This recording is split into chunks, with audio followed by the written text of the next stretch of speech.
Ariya broadens Nissan's EV range upmarket, an upper mid-sized coupe crossover that really seems to have the want one factor missing from so many family segment electric vehicles. The brand describes this car as a force of wonder, and for sure it's boldly styled and has a cutting-edge cabin. Plus, there's a choice of battery sizes and drivetrain options. Think EVs are dull? Check this one out.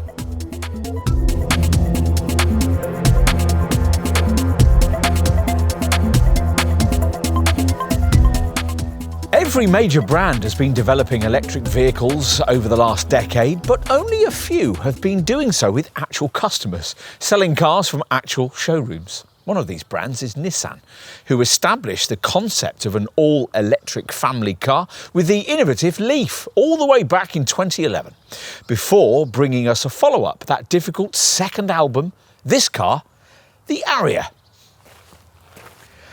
Much of that time was spent creating the platform this car sits upon, the 𝗙cie𝗹𝗹 EV chassis, that also underpins its very similar close cousin, the Renault Megane E-Tech Electric. That car's positioned in size and price very similarly to the current-day Nissan Leaf. So this one, its name based on the Japanese word for honourable, must be a slightly larger, slightly more aspirational, more upmarket thing. A mid-sized crossover aimed at entry-level Tesla territory and the EV market's most overcrowded segment. This more exalted price point is foreign to Nissan, and it might be equally uncomfortable for the Ariya if all this model turns out to be is a slightly larger take on its Renault design cousin. So lots of promises are being made here about the Ariya representing a new chapter for the company and marking a fresh era for electric vehicles. The reality, of course, is that it obviously can't shake its segment up like the original Leaf did, but it'll certainly need to bring something a little different to the class if it's to stand out. The unusual styling seems to promise that. Nissan wants us to see it as a coupe SUV, and we're promised some unusual cabin design too. Whether the underlying technology can match all this tinsel is another question, of course. To discover the truth, you're going to need the industry's most comprehensive review, the Car and Driving Road Test.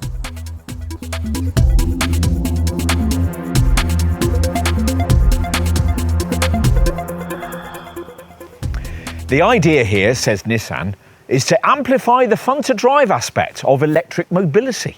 A heavy old EV, fun to drive? That might be a new concept for you. If so, Nissan wants to change your mind.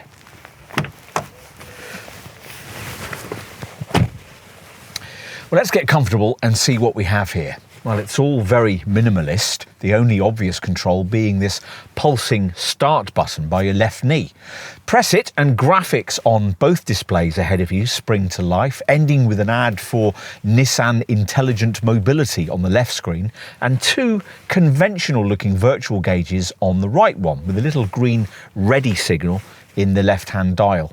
Pull the little gear toggle on this raised centre console down into D or B, and you will indeed be ready. But for what?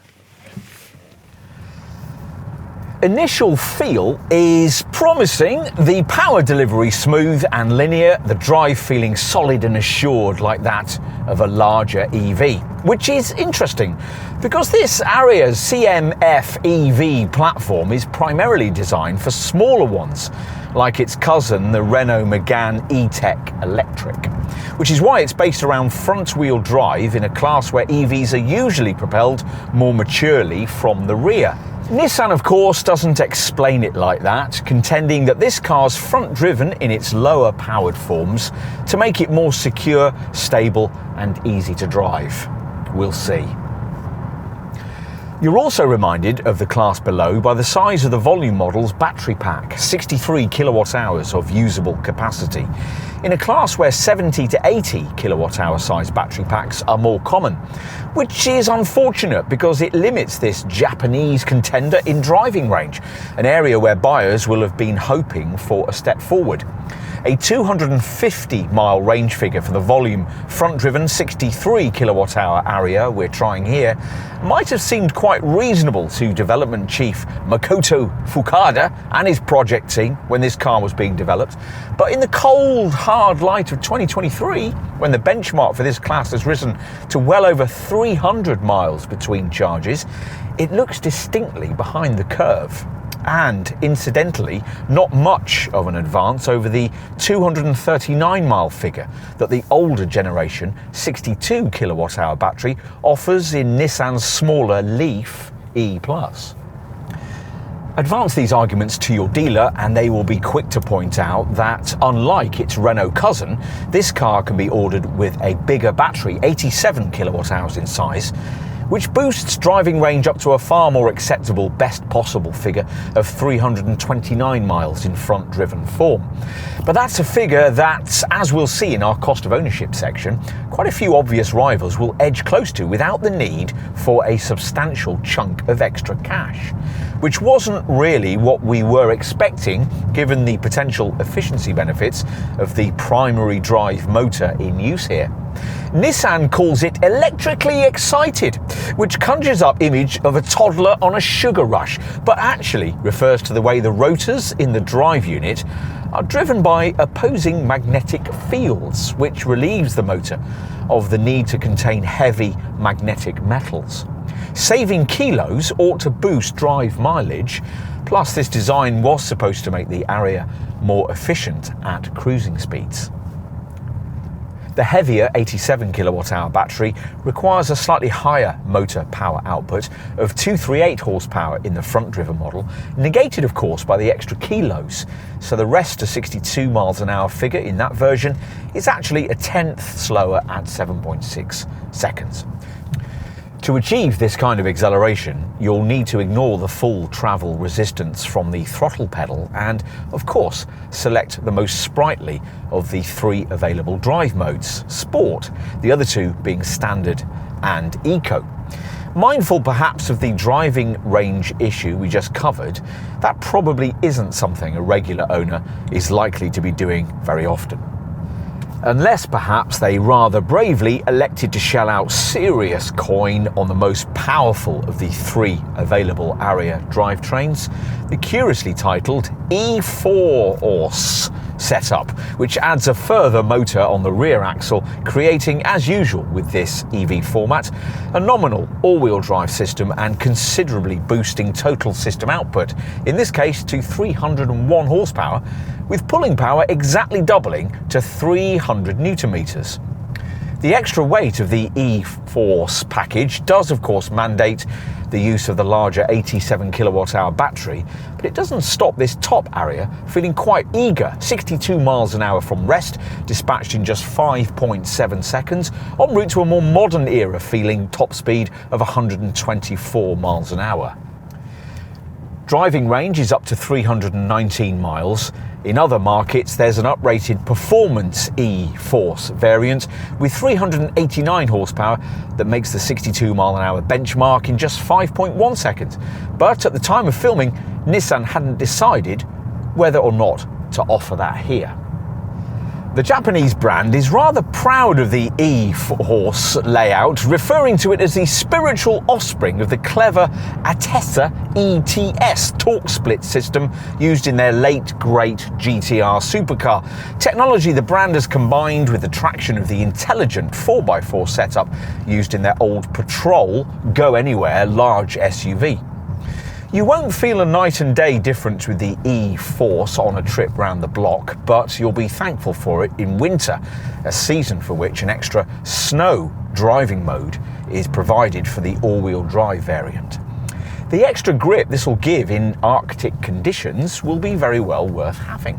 Plus, in drier, more clement seasons, the 𝗙cie system's extra tractional capability will reward the few prepared to brave the significant levels of hard cornering body roll and throw this Nissan about. A possible more likely reason for stretching to the 𝗙cie version of this car would be to benefit from a towing capability that doubles over the front-driven variants to a useful 1,500 kilograms. On the subject of weight, there's plenty of it here, as is also the case with every rival. No one's yet figured out how to make an EV tipping the scales at up to 2.2 tonnes ride like a comparable combustion model weighing 700 kilos less. But quite a few obvious rivals, Škoda's Enyaq iV springs to mind, make a better fist of it than this. We'd hope for more, given that this car's CMF EV platform was referred to at launch as a magic flying carpet by Nissan insiders, and indeed initial impressions are of quite a serene demeanour. Really poor surfaces, though, it turns out, are covered with about as much subtlety as a tin tray tobogganing down a bumpy slope. And speed humps send a shudder through the cabin. That's not unusual in this class, but some rivals, notably the Volkswagen Group ones, are able to mask it a little by offering the kind of optional adaptive damping system that Nissan hasn't thought necessary to include here. Having made all these observations, you probably won't be too surprised that we've ended up questioning whether the amplified fun to drive mantra this car started off promising is much in evidence here. Little chinks of it break through in some areas though. Steering feel and feedback, for instance, is possibly best in class, and the provided e-pedal brake regeneration system works well when you're pushing on, slowing the car noticeably for more confidence at speed on corner entry, as would be the case if you changed down a gear to take a turn at speed, as you might when driving hard in a combustion-engined model. It's a pity, though, that no steering wheel paddles or screen settings are provided to vary brake regeneration harvesting, the sort of thing offered by quite a few obvious rivals. Still, the e-pedal system is certainly effective, when activated slowing the car by so much, up to 2.2 G, that the brake lights flash. Get familiar with that, and as we have, you'll probably end up activating it all the time. We also really like Nissan's Pro Pilot autonomous driving aid package, all of it standard. It keeps you centred in your lane and links with the navigation system to anticipate what's ahead, reacting to speed limit changes and adjusting drive accordingly, while smoothly sensing different topography. A highway exit slip road, for instance, automatically slowing the car down and always keeping you in the centre of the curve. Few similar systems work better than this. With plusher trim, there's also a Pro Pilot Park setup that'll slot the car into spaces for you, though unlike the similar system on this car's Korean rivals, it can't be operated remotely from outside the car by the key fob. Perhaps we'll get that kind of functionality when this car is facelifted, but as part of that project, we suggest that there are a few more pressing issues for the brand to attend to. In the meantime, though there's a lot here you might like, this is very much a work in progress.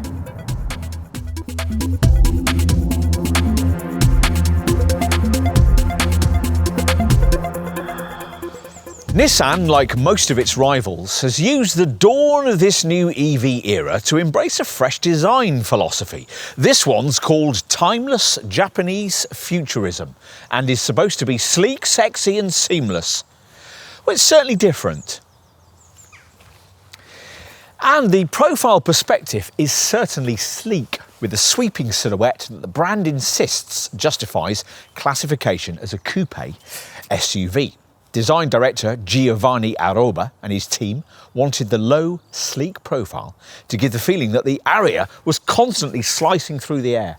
There are very few panelwork creases, just this single, uninterrupted so-called horizon mid-level line that flows through the charging flap and above the door handles. The charging flap, situated in the nose on a leaf, here moves to the front wing and is mirror converted, so will always be on the curb side when you parallel park. Wheel rims, which ought to be small on an efficiency-orientated EV, but in the fashion-conscious crossover segment, are nearly always big, conform to trend, being 19 or 20 inches in size. Various two-tone paint combinations will be particularly favoured. Also, perhaps the signature Akatsuki copper paintwork we have here. The front end treatment is striking, apparently chosen to embrace the Japanese term 𝗙cie, which is supposed to describe this Nissan's chic, cutting-edge nature. Where on a combustion model you'd have a grille, here in this dark centre section, we've got an aerodynamic shield which incorporates a 3D traditional Japanese kumiko pattern just under its smooth surface, which looks more like tyre tread, and covers the sensing equipment used for the car's Pro Pilot features. The shield's upper section has the brand's latest logo, and the thin LED headlamps, constructed with 420mm mini projectors, are combined with narrow turn signal strips that aim to reinvent Nissan's previous signature V-motion design philosophy. The rear is a little less memorable, characterised by steeply raked C-pillar that blends into the deck. A one-piece light blade spans the width of the tail section, giving a blackout effect when parked and consistent red illumination when in use. This rear arch flare and lower diffuser-like section both add a sporting touch, but whether this accentuated roof wing is really needed on an EV that in its base form only just about manages to reach a 3-figure top speed is perhaps debatable. Of course, as usual, what's more important is what you can't see. The CMF EV platform the Nissan Renault Alliance has developed for all its most imminent forthcoming EVs. A chassis this car shares with its close cousin, the Renault Megane E-Tech Electric.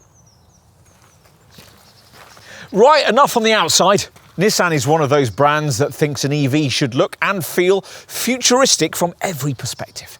We saw that with the Leaf. Will the same be true in here? Yes, of course it is. Nissan thinks this is what a sleek cafe lounge on a starship would look like. Really? For sure, it reimagines what the cabin of an EV in this class ought to be, with a theme apparently inspired by the Japanese term ma, which is supposed to refer to spatio-temporal openings. It's certainly a very minimalist vibe, emphasised by what initially appears to be an almost total absence of buttons. Haptic touch switches instead lie shielded behind wood grain style surfacing until activating the starter switch illuminates them. There's no need for a centre stack in an EV, nor does this raised centre console between the seats intrude too far forward into this lovely open-plan, thick pile carpeted space beneath the dash. An illuminated lower fretwork panel emphasises this, the same decoration extending into the beautifully stitched door cards. In case you needed any more distinctive EV cues, there's a copper-coloured strip highlighting the narrow vents that extend across the fascia's entire width. And Nissan's managed to design the best-looking two-spoke steering wheel we've yet seen. Plus, there's subtle ambient lighting, apparently inspired by traditional Japanese lanterns. And the so-called zero-gravity slim-profile seats are stitched with part leather upholstery that isn't too obviously vegan.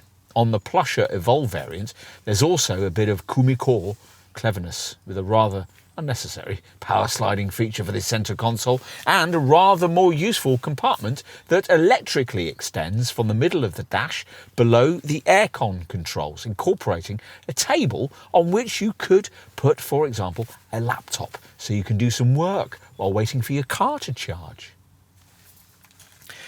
Talking of media connectivity, well, that's covered off by the expected twin screens, which, as with the current trend, come bonded together in one horizontal plane and are each 12.3 inches in size, orientated in a wave-like shape. That makes this instrument display over twice the size of the one you get in rival Volkswagen Group EVs. But unfortunately, Nissan hasn't capitalised on this advantage by offering full-screen GPS mapping in your direct eye line. Only 2 layout formats are offered, with or without these conventional-looking virtual dials. Stick with the round gauges and you'll find speed on the right and a percentage power meter on the left. The latter flitting a little distractingly between outer bars that illuminate in either white or blue, depending on where you're using energy or regenerating it.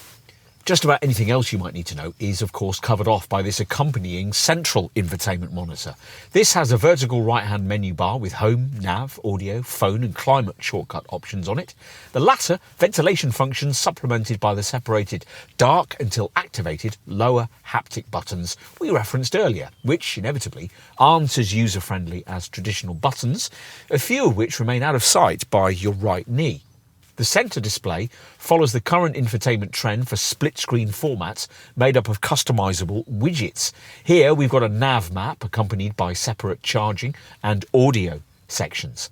Swipe left for all kinds of other widget display options, phone, apps, Nissan Connect services, energy usage and a useful map showing how far you can drive on the battery's current charge. All of the expected connectivity features appear, of course, with Amazon Alexa, Google integration and the usual over-the-air updates to keep it all current, though there are a few things Nissan could work on. The smartphone mirroring system only works wirelessly with Apple CarPlay, so Android Auto folk will still be fiddling with unsightly wires. This standard model 6-speaker audio system lacks a bit of punch. The 10-speaker Bose system on the plusher Evolve variants vastly better, and the hybrid voice recognition system is unable to do something as simple as finding a preferred radio station.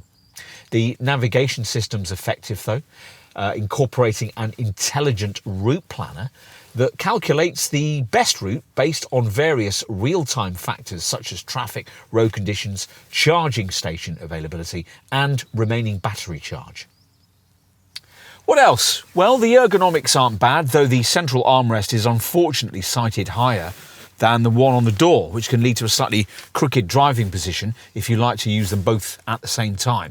But there are lots of positives. The little gear shifter neatly fits into the palm of your hand, and the plusher Evolve model includes one of the biggest head-up displays in the segment.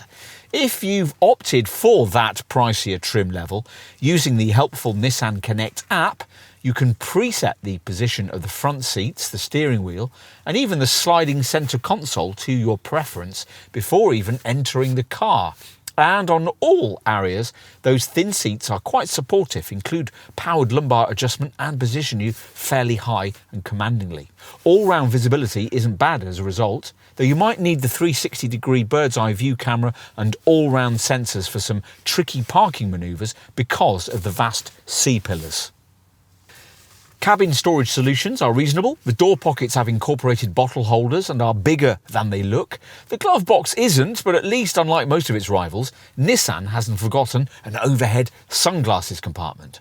This centre console has covered twin cup holders, but the lidded storage area behind them hasn't room for anything much more than the standard fitted wireless phone charger. It's pretty hard to get at the lower part of this middle console, which has a deep, narrow cubby, a 12-volt socket and both USB-A and USB-C ports. There are ticket clips in both sun visors, and finally, make sure you don't climb out of the car key in pocket with the Ariya system still fired up, because if you do, the electronics get confused and you have to reintroduce the car to its key via a rather long-winded process. Right, let's take a look at rear seat space, which will presumably be important to you if you're looking for an upper mid-sized EV crossover like this. Otherwise, you might as well have saved your money and gone for something sized closer to a Nissan Leaf, or more likely perhaps the Renault Megane E-Tech electric close cousin model we mentioned earlier. That Renault is 385mm shorter than this Nissan, but more significantly has 90mm less wheelbase length, which Nissan hopes you'll agree will make a big difference once you get inside. So let's see. These days, you'd be disappointed in any full battery vehicle of this size with a bespoke designed EV platform if rear legroom wasn't vast And the Ariya doesn't disappoint with 780mm of stretch out space.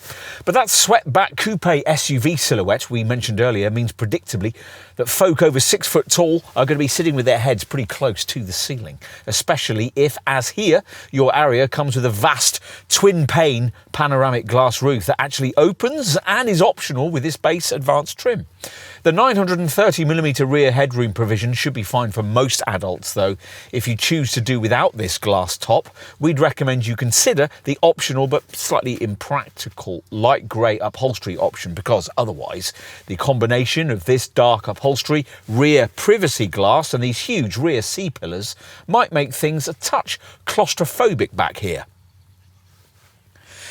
Given the huge battery pack beneath the floor, you probably wouldn't expect this seat base to slide as it might in a comparably sized combustion engine crossover, but quite a few EVs in this class have managed to make their rear backrests recline, and this is one of them. Though the reclining angle isn't very great. As usual, of course, in an EV, there's no centre tunnel, so a middle adult occupant can be quite easily accommodated, and of course, far more comfortably than would be the case with that smaller Renault model we just mentioned.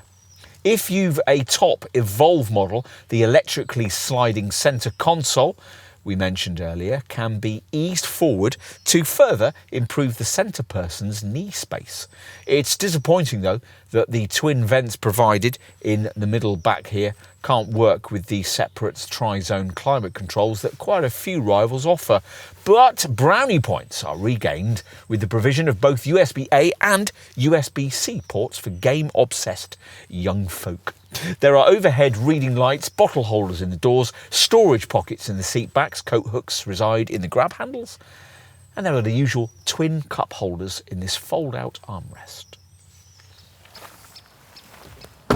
Right, let's finish with a look at the boot. Now, rather disappointingly for an electric vehicle with a supposedly bespoke EV platform, everything has to go in here because, unlike with some rivals, there's no extra frunk space beneath the bonnet.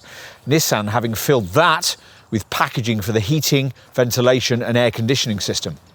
Anyway, the standard powered tailgate rises to reveal a 466-litre space, or at least it does on a front-driven variant like this one. The extra rear axle motor required by the E-Force all-wheel drive models means a drop in capacity to 408 litres. This front-driven model's capacity isn't one of the largest in the segment. A Kia EV6, for instance, offers 490 litres. This Nissan's trunk, though, is of a good square shape that swallows a surprising amount, which is why up to 8 carry-on suitcases will fit, compared to 7 in the Kia. You do far better, though, if cargo capacity was a priority by opting for a Skoda Enyaq iV, which takes up to 585 litres. Interestingly, the Renault Megane E-Tech partner model we mentioned earlier, though a significantly smaller car, has a boot that's just 26 litres smaller than that of this Ariya. What you'll like most about this trunk area is the twin luggage board arrangement we've seen on more conventional Nissans, which sees the nearer board able to be placed vertically, so easily dividing the load area. There are 2 deep recesses either side, each big enough to hold a charging lead if you've taken the trouble to bag it up like this. A 12-volt socket is missing, but there are 4 tie-downs, 2 bag hooks and lights on both sides. There's no space for a spare wheel of any kind though. So, as with most EVs, if you get a puncture, you're going to be stuck at the side of the road with an inflation kit. Unfortunately, there's no useful 40-20-40 rear seatback split, nor has Nissan provided a ski hatch, so longer items can't be pushed forward between 2 rear-seated passengers. At least when the 60-40 split backrest folds, it falls almost flat, freeing up as much as 1,780mm of load length and up to 850mm of loading height.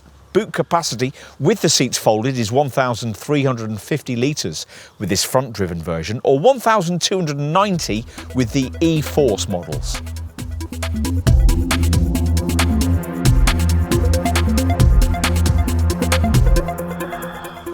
It's a pretty straightforward model lineup, 2 battery options, 2 drivetrain packages and 2 trim variants. You can mix and match between almost all of them depending on what you want and how much you have to spend.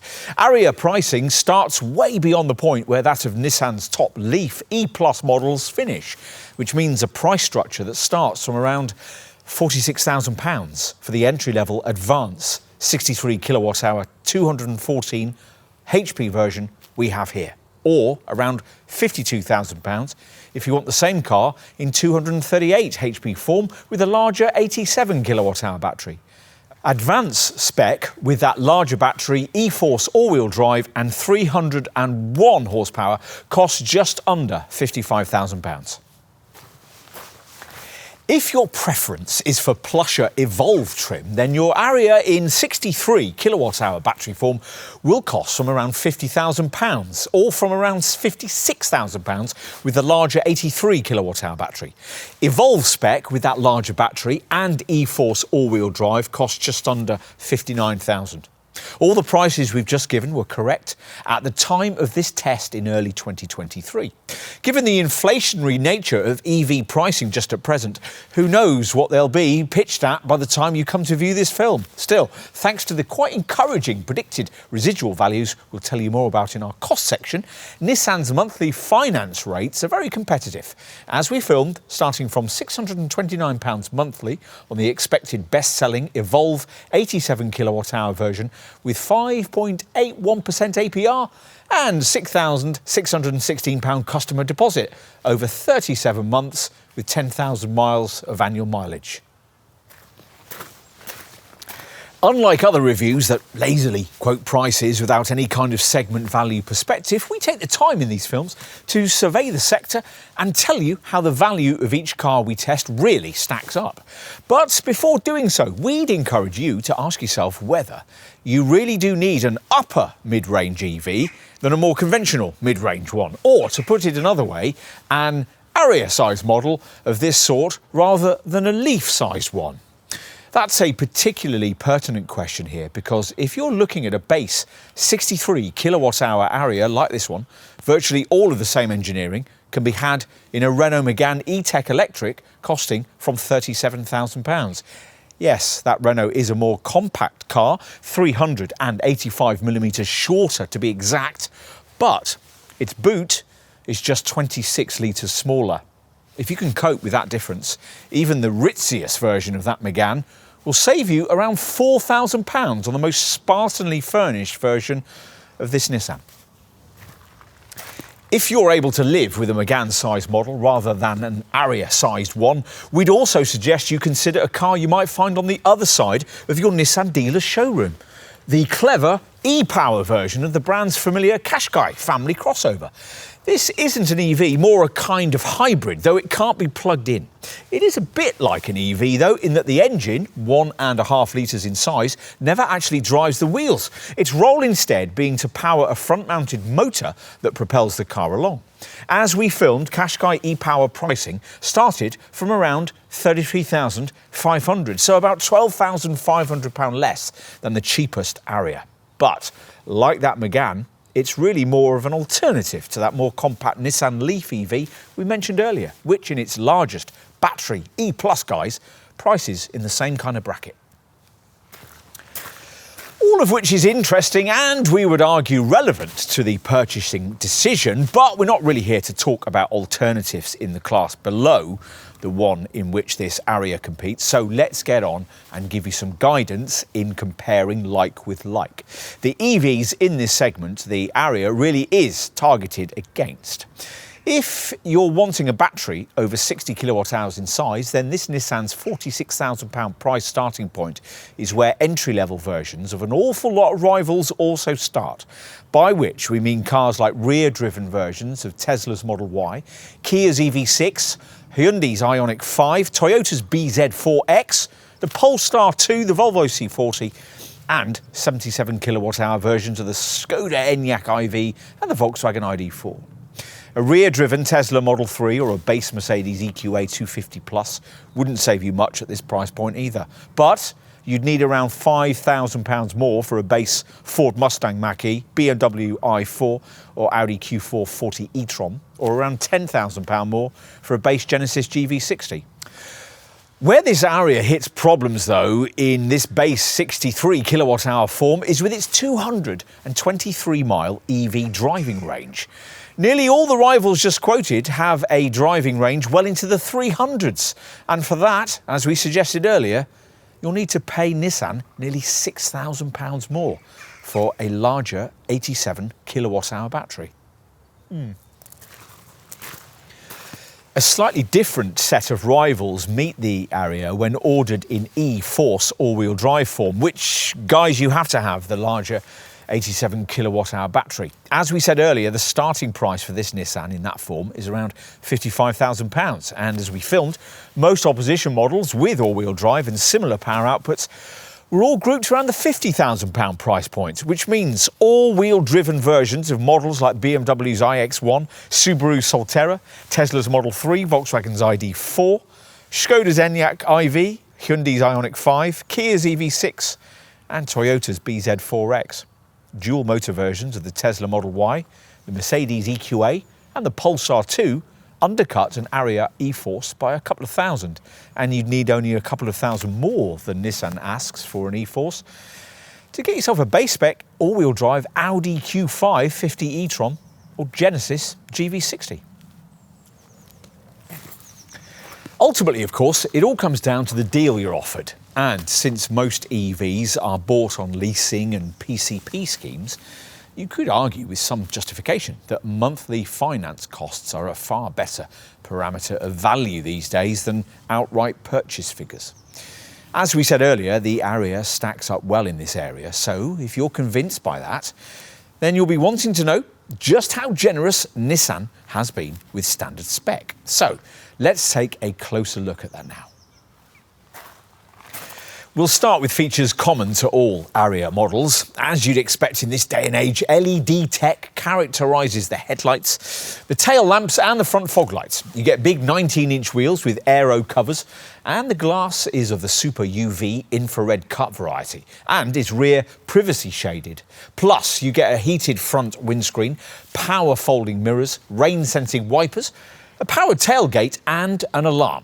In addition, there are sport, normal and eco drive modes, and E-Force all-wheel drive versions get an extra snow setting as well.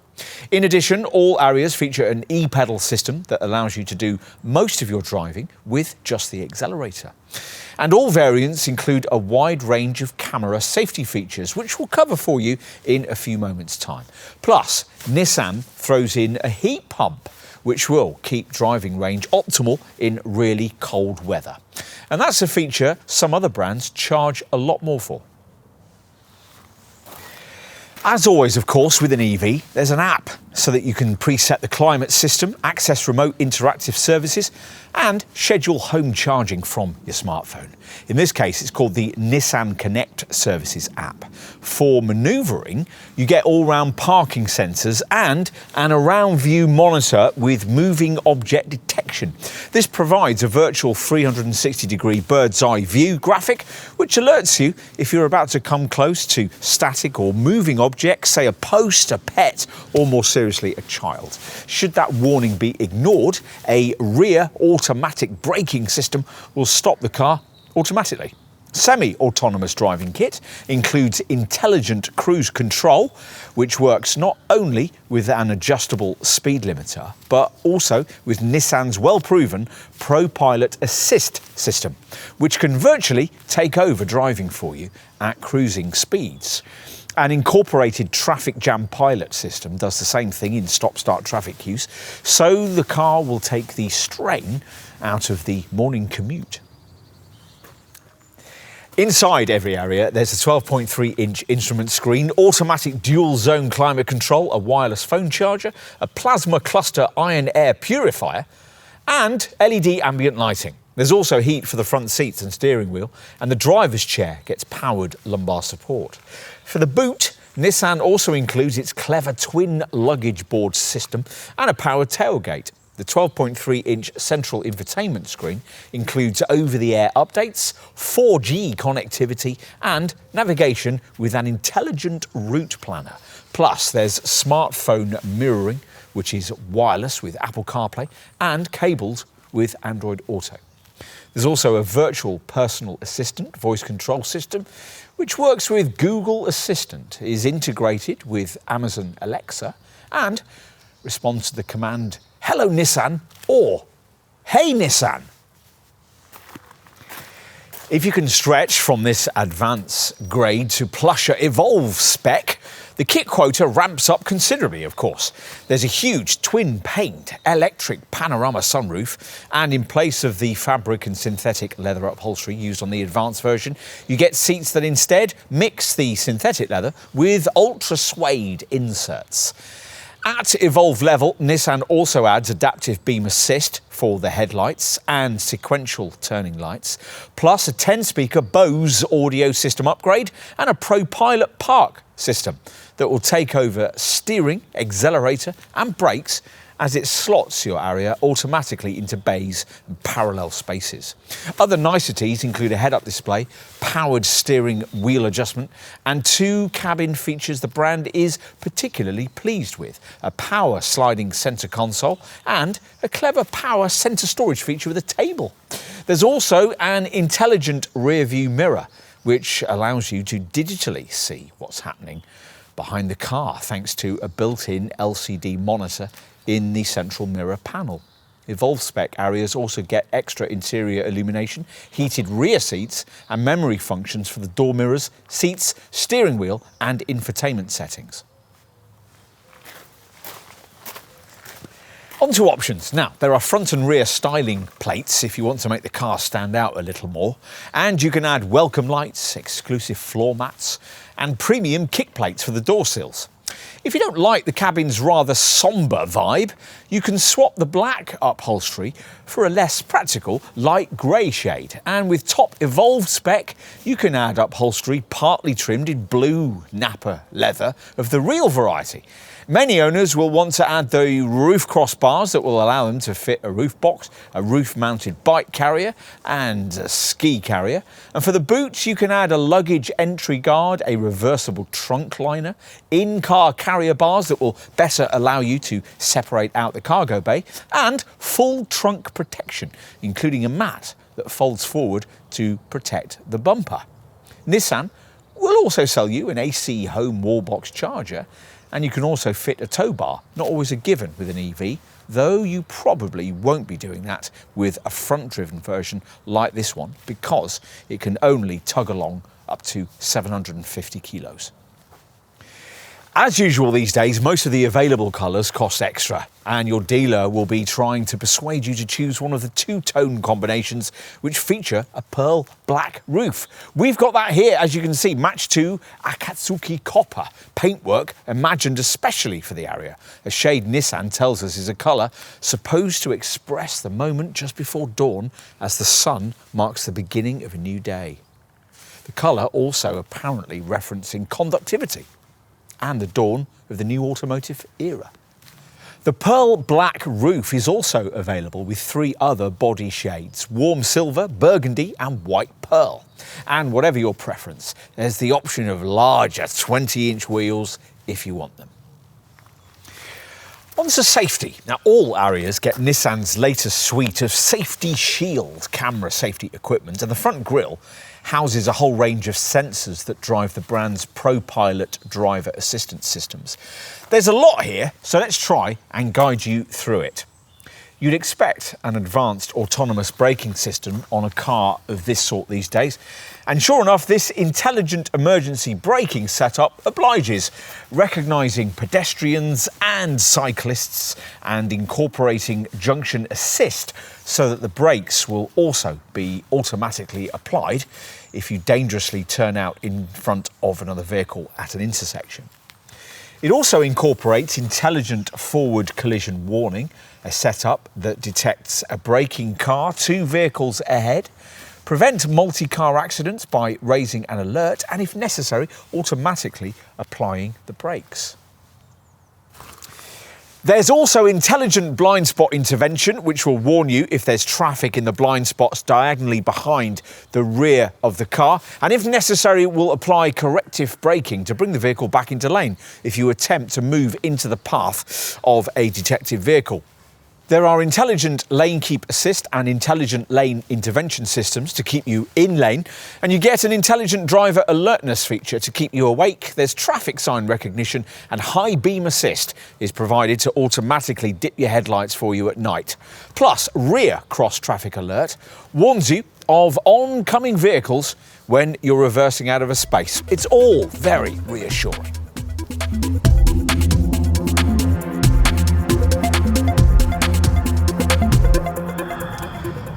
Nissan's got quite a history of producing EVs, but the truth is that the brand has never been much noted for delivering full electric models with particularly long driving ranges. It's probably a bit unfair to note that the original Leaf back in 2011 could only go a claimed 110 miles between charges. The real-world reality was about 80, but battery technology was much less advanced back then. It's more pertinent to note that at the time of filming in early 2023, the volume 39 kilowatt-hour version of the brand's best-selling EV, the Leaf, could only take you a rather feeble 168 miles between charges, less than most EV super minis from the class below. Given that the Ariya is the first EV the brand has brought us since the second generation Leaf arrived back in 2017, we'd hoped for a big step forward in this area. But as you'll already know if you viewed our driving section, that hasn't really materialised. The base front-driven 63 kilowatt-hour version we're driving here manages a best of 250 miles between charges. And that's only if you stick with this test car's most affordable advanced trim level. It's 247 miles with plusher Evolve trim. At least the stated figure isn't a fantasy one. We've managed around 235 miles in this test, averaging about 3.7 miles per kilowatt hour consumption. Better class rivals are over 4 miles per kilowatt hour. So it's no surprise that the range figure we just quoted you is a fair bit adrift, even of the tail end runners in this class. A Ford Mustang Mach-E standard range, 273 miles, and surprisingly the rear driven version of Tesla's Model Y at 267 miles. The better class standard is mostly over 300. A comparably priced Skoda Enyaq iV80, for instance, manages up to 339 miles. You won't even get that if you stump up for an Ariya with the larger 87 kilowatt-hour battery.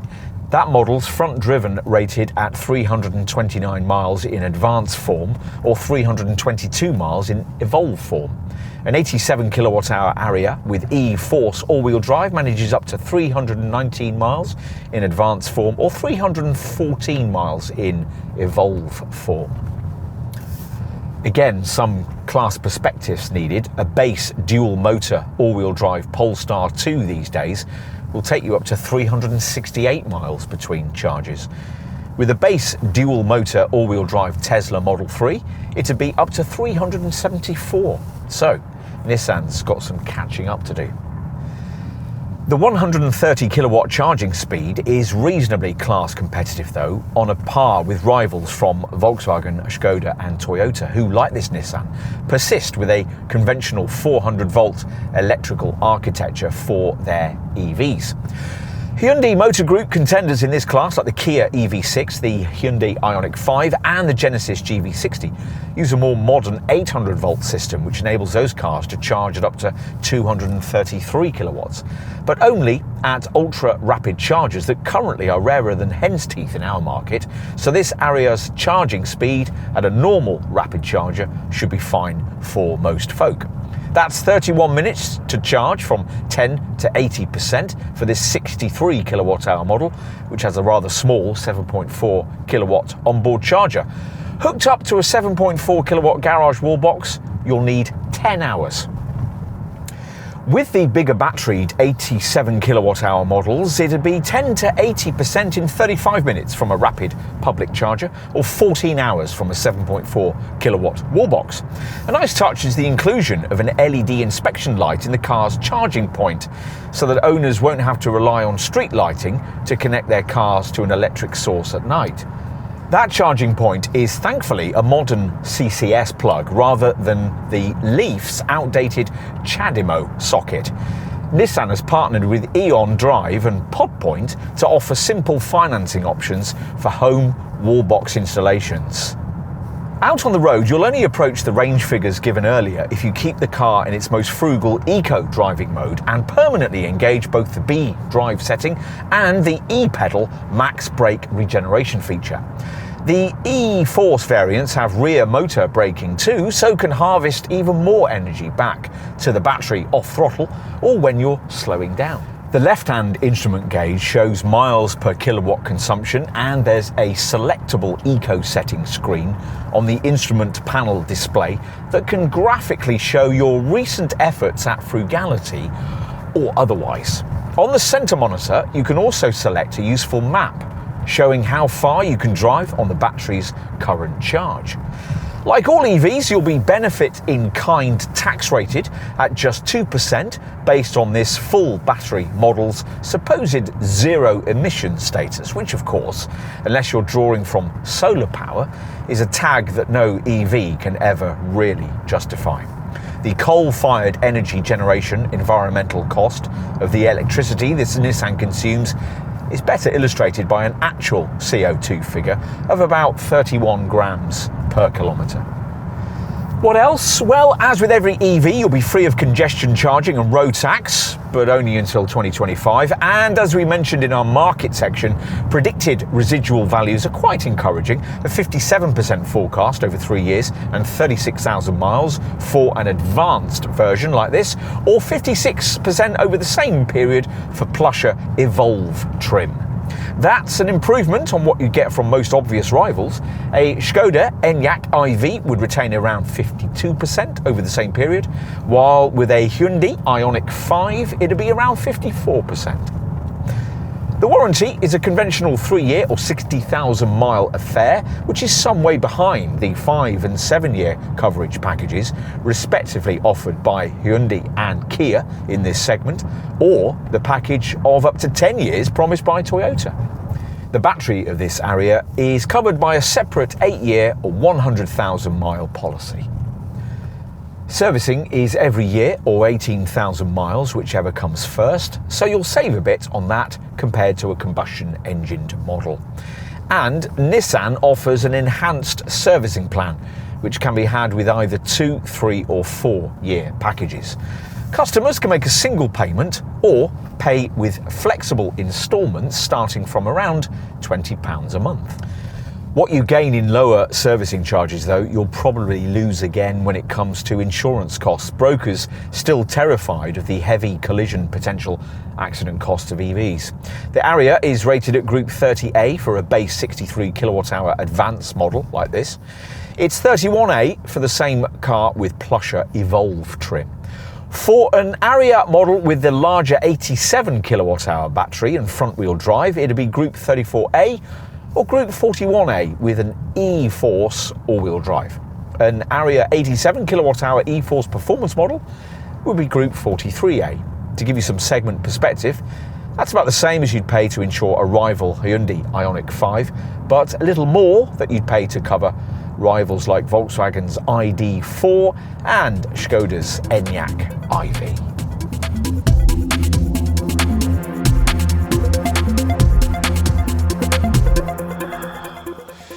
There's no doubt the Ariya is a massive step forward for Nissan. The problem for this brand, though, is that every one of its rivals have made almost similarly seismic and well-funded improvements in order to move into the EV era. Having kicked the whole thing off with the Leaf back in 2011, you might have expected this Japanese manufacturer to use this follow-up design to set another significant benchmark for competitors to strive after, perhaps in driving range, charging speed, cabin space, or value. None of those areas are advanced here. Indeed, the Ariya struggles to compete in some of them, notably driving range. which is a pity because there's lots to like about this car. Striking looks, some clever cabin touches, and a classy vibe, positioning this model as a more expensive thing than it actually is. All of which, were it price positioned directly against its only slightly smaller and very similarly engineered Renault Megane E-Tech electric close cousin, would probably guarantee sales success. Add around £9,000 to that car's price though, as this Nissan does, and the case is less clearly cut. This would have been an outstanding follow-up to the Leaf if it had arrived in showrooms just before the pandemic. But in the here and now of this test in early 2023, with other cars just beginning to reach the roads in significant numbers, we're left feeling that the Ariya needs to quickly evolve if it's to keep pace in a fast-moving segment. The fundamentals, though, are undoubtedly here for a very appealing family EV, and no brand's better placed than Nissan to deliver on that promise.